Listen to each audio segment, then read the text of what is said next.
Boiling point shows a very regular trend going down. Because why boiling point shows a very regular trend? The reason is very simple. All the metals show a very regular trend of the boiling point. Why? Because in the liquid form there is no crystal, there is no crystalline structure. That is why it only purely depends on the forces of attraction. That is why, because going down the group, your size of the atom is increasing, the van der Waals forces of attraction will increase, and that is why your boiling point will also going to increase.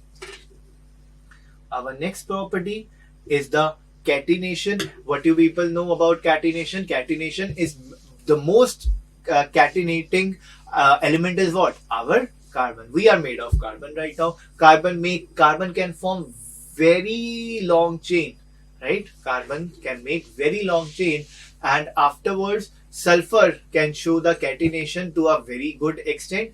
But there are other elements. As you can see, the catenation is what? The formation of the bonds between the self atoms, right? So between nitrogen, what will be the energy required to break the bond?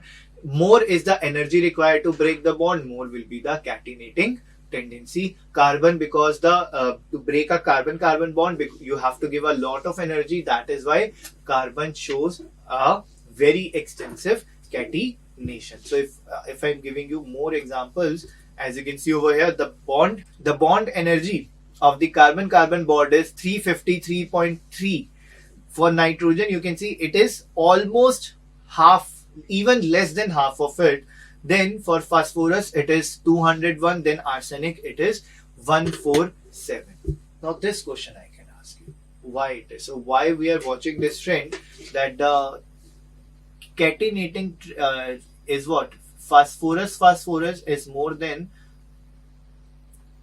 nitrogen, which is more than arsenic. Why is that? Why we are getting this trend, right? So you people know the common logic.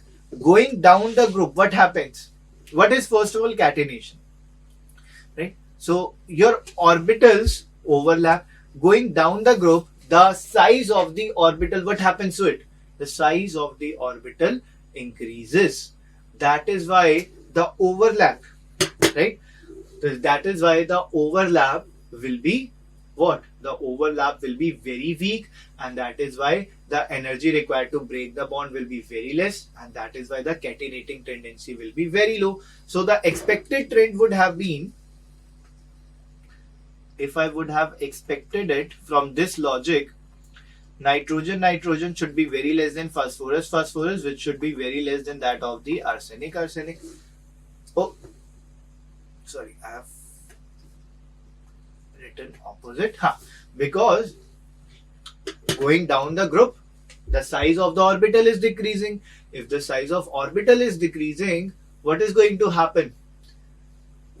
Overlap will not be good. If overlap is not good, you can easily break it, right? So why does phosphorus is having more catenating tendency than that of the nitrogen? The reason is, even though nitrogen is a small atom, the problem with it, because its size is so small that once it will form the bonds, there will be electronic repulsions. Because of those repulsions, what will happen? The nitrogen bond will be weak in comparison to that of the phosphorus. Is it clear to all of you? You can understand it like this. If a house is small, right? If a house is small and the people in it are very high, number of people are high, what will happen? There is more tendency between having fight between the people in the small house. But in case of phosphorus, the size is adequate, the overlap is adequate. That is why it is having a higher bond energy than that of the nitrogen.